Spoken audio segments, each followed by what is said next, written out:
Chapter 1. It was April 1963.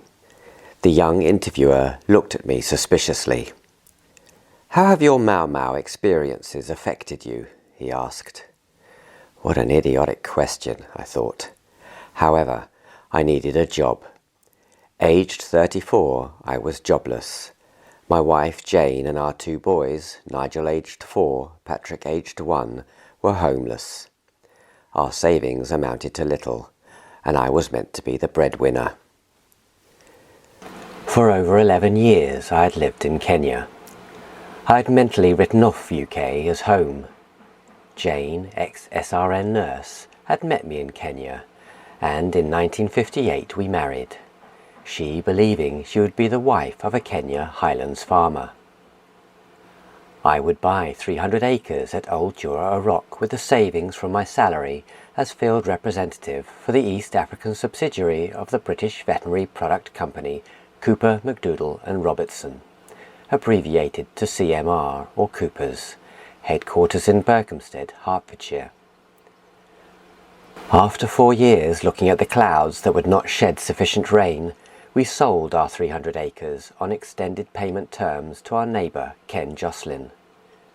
I transferred to Nairobi as assistant sales manager. Wadifir was sales manager. Jane couldn't settle in our new situation, and we agreed she would fly with the children back to her war-widowed mother, local magistrate, in Emsworth, Hants. I would follow soon after.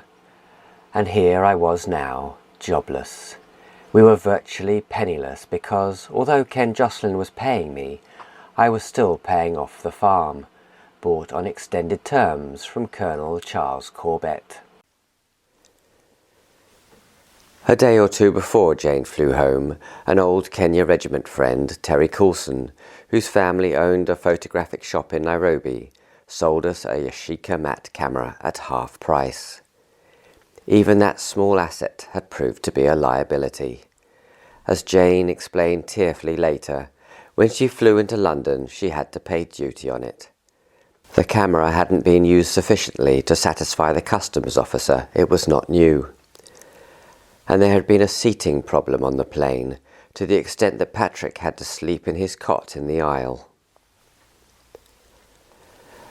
All I remember of my flight was having to listen in the coach from the airport to an Indian woman resident complaining about everything British. Yes, well, I don't know that I'll enjoy much of it now, I thought. Still, it is a country in which we have a resting place in Emsworth. Anyway, Ma, as my mother-in-law asked to be called, did her best to be nice to her apparent failure of a son-in-law. It was great to see Jane and the boys once more. Jane was wearing a deep red jumper that showed off her golden hair and clung in the right places. And, once more, there were stars in her eyes. Ma lent me her little Ford for local trips. I travelled by train up to London and elsewhere for job interviews. Occasionally the train would pass through beautiful countryside where I could see pheasants in the fields. Ah, lovely England, I thought. They've certainly looked after the place well in my absence. Each interview seemed to have humorous moments. Rothmans, the personnel manager, asked me to describe my working life and my career to date. Enjoying the task of talking about myself, I was fairly pleased with my performance. He said dubiously, "I note you have made no mention of your wife and family." "But you asked me to talk about my job," I said. "Yes, but I must note that, from your description, your wife and family seem to be of little importance." Well, what could I say? Ask him what psychological course he had been on recently? Finally, he asked me if I would be prepared to smoke if he gave me a job. To my disgrace, being desperate for a job, I replied, "Oh yes." Sterling drug. A follow-up from the interview I'd had in Nairobi. A large Welshman, brother to a Welsh rugby star, interviewed me. He gave the impression he was really professional. Not only was he a lot bigger than I was, but he sat me at a lower level, so I had to crane my neck to look up at him. He quizzed me hard, and I assured him again and again how conscientiously I would work for them. At the end of my assertions, he exclaimed, "Jesus, if I wanted someone like you've described yourself, I'd go hire a donkey or a pit pony." We laughed, and I hoped there'd be some mutual respect. George Tack, brother of the much-respected sales trainer and writer Alfred Tack. He spent our interview telling me why I was obviously not the person for the job he had in mind. On reflection, I guessed he was trying to discover how well I could sell myself and my abilities, handle objections, and not get irritated. His approach disappointed me, as did my ability to handle it as skillfully as he wanted.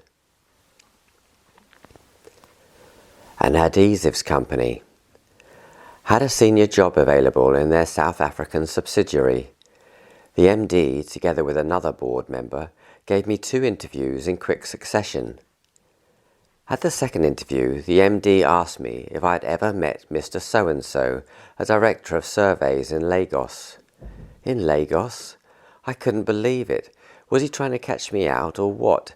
Didn't he realize that Lagos was in Nigeria, West Africa, whereas my experience had all been in East Africa, 2,500 miles away?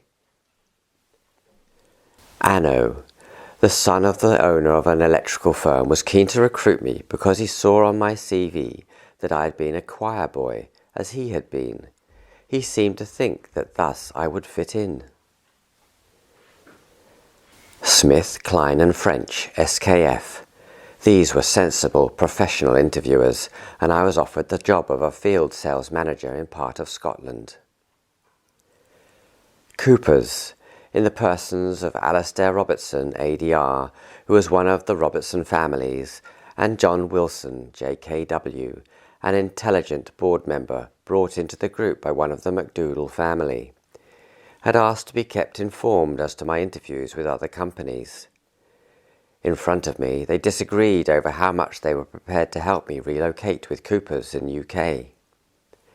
Finally, when I told them I had received an offer from SKF, ADR said Coopers would pay me what SKF had offered, and I could start in Berkhamsted as assistant to JKW. JKW was overseas director, responsible for all Cooper wholly owned subsidiary companies overseas. I accepted.